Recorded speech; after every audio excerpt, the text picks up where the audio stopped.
I was the quiet one in Nirvana. Kurt Cobain was jealous of Dave Grohl.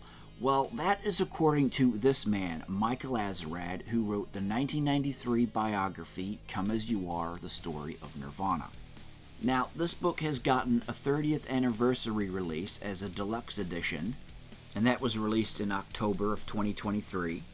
So Azerrad appeared on a Rolling Stone's Music Now podcast to discuss the re-release of his book, and one of the topics of discussion was the relationship between Dave Grohl and Kurt Cobain. Azerrad brought up this moment from this 1993 Nirvana interview where the band are talking about the creation of the song Scentless Apprentice.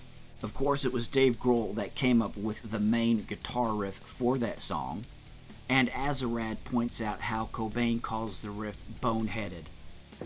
Dave came up with the drum beat, and we just built the song off of the drum. And the riff, yeah. He came up with the drum beat, and then he showed me the riff, you know, and it was really simple, and we thought, well, this could work, and I was thinking, this is kind of bonehead, and then I thought, we'll work on it, and it turned out great. And Azerrad would say of this moment, I thought that was a little condescending, frankly.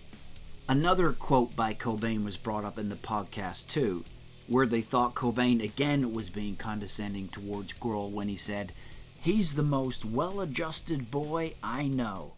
And yeah, it was, I think Kurt partly was mocking Dave for being, fairly together and normal. Dave was the easiest vice president of his freshman high school class or something like that. He's a popular, well-adjusted guy. He really is.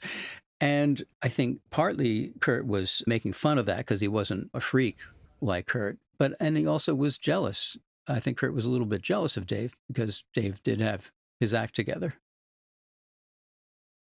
And now we come to this interesting little story here. It is a story author Michael Azerrad once shared. And Grohl also backed up the story when he was interviewed about it in 2021. Here's the story. We were on our way to Los Angeles to start production rehearsals for the In Utero tour, and I was sitting a few rows ahead of Kurt and Chris.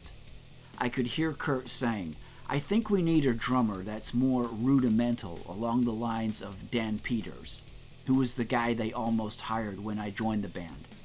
I was really upset because I thought things were okay. I talked to Chris and I said, "Is that really what you guys want to do? Because if that's what you want, maybe just let me know and we can all call it a day."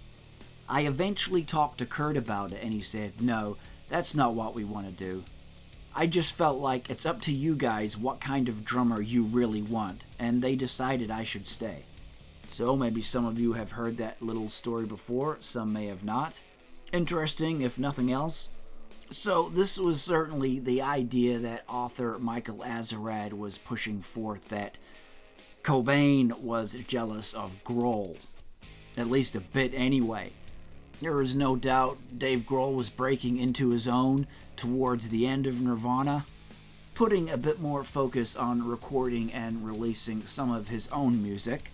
In a musical sense, was Kurt threatened by Dave?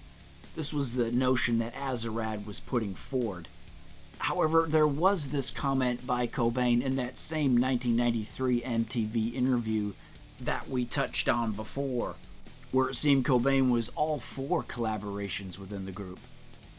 Scentless Apprentice is apparently one of the first songs that you guys have sort of more fully collaborated on than in the past. Mm-hmm. Is that sort of a direction you'd like to take further in the future? Or? Hell yes. Takes the pressure off of me. There it is, guys. What do you think? I'll leave you with that. Thanks heaps for tuning in as always. Be sure to drop a like down below. Subscribe to the channel if you haven't already. We'll catch you on the next one.